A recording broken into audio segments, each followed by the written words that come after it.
অনেকদিন টানা বৃষ্টি থাকার কারণে আমাদের একটা ধানের বীজতলা একদম নষ্ট হয়ে গেল। এরপরে আমাদের আবার নতুন করে ধান সংগ্রহ করে এরপর ধান ফেলতে হচ্ছে। তো আজকে দেখেন আমরা কিভাবে নতুন করে আবার ধান ফেলতেছি, আর রোদের ভিতরে এই ধানগুলো আবার নতুন করে বীজতলায় ফেলা আসলে সত্যি আমাদের জন্য অনেক কষ্টদায়ক ছিল। যেহেতু ধান চাষ আমাদের মূল কৃষিকাজ, যার জন্য আমাদের নতুন করে ধান সংগ্রহ করে সেই ধানগুলোকে আমরা আবার অঙ্কুরোদ্গম করলাম নতুন করে আবার ফেলানোর জন্য। তো সেই ধানগুলি আজকে আমরা জমিতে ফেলবো। তো এর জন্য সকালবেলা আমরা চলে গিয়েছিলাম পাওয়ার টিলারের কাছে। পাওয়ার টিলার মামার সাথে কথা বলে আসলাম, তিনি আমাদের নতুন বীজতলা বা খলাগুলো নতুন করে আবার চাষ করে রাখছে। এরপরে আমরা আজকে যাবো সেই জমিতে ধান ফেলতে।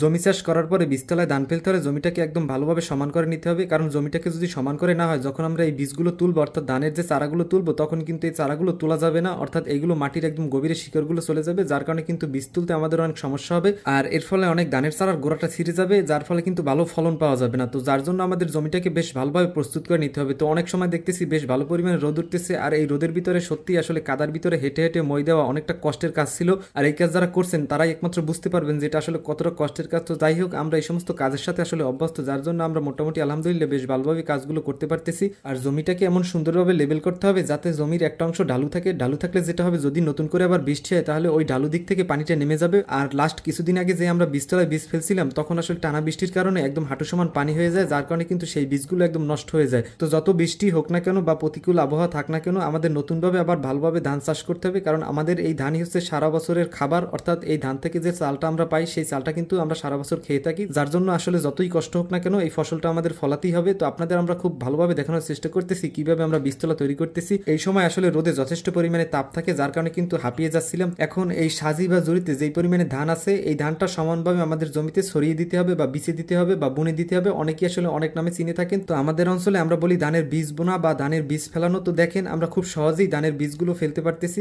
আর এটা আসলে কাজের প্রতি অভ্যস্ততা। আপনি যদি এই কাজ করে থাকেন তাহলে আপনি খুব সহজেই এই বীজগুলো ফেলতে পারবেন, না হলে কিন্তু এই বীজগুলো আপনি কোনোভাবেই আসলে নতুন অবস্থায় ফেলতে পারবেন না। কারণ হচ্ছে কি, এই বীজগুলো ফেলার একটা সিস্টেম আছে। আপনাকে বীজগুলো ফেলে পিছনের দিকে হেঁটে বেরিয়ে যেতে হবে, সেই সাথে আপনাকে খেয়াল রাখতে হবে কোনো জায়গায় যেন এই ধানের বীজ বেশি বা কম না হয়। সমান হারে সব জায়গায় এই ধানের বীজগুলো বিছে দিতে হবে বা বুনে দিতে হবে। ধানগুলো আমাদের জমিতে আমরা যখন ফেলতেছিলাম, তখন হয়তো আপনারা বুঝতে পারতেছেন পিছনের যে খলাটা আছে, অর্থাৎ পিছনের যে বীজতলাটা আছে, সেই বীজতলায় যে অল্প অল্প কিছু বীজ দেখতেছেন, এটা ছিল আমাদের প্রথম বীজতলা। সেই বীজতলাটা একদম নষ্ট হয়ে গিয়েছে, যার জন্য এখন কিন্তু আমরা নতুনভাবে আবার বীজতলা তৈরি করছি। তো এটাই ছিল আমাদের আজকের দৈনন্দিন কৃষিকাজের কার্যক্রম। তো আমাদের এই কৃষিকাজের ভিডিওগুলো দেখতে যারা পছন্দ করেন, তারা অবশ্যই কমেন্টসে আপনার মতামত জানাবেন, এবং সেই সাথে আধুনিক কৃষিকাজের যদি কোনো পরামর্শ আপনাদের কাছে থেকে থাকে অবশ্যই আমাদের জানাবেন। তো এতক্ষণ যারা কষ্ট করে আমাদের এই ভিডিওটা দেখলেন, সবাইকে অসংখ্য ধন্যবাদ। ভালো থাকবেন সবাই। আসসালামু আলাইকুম, আল্লাহ হাফেজ।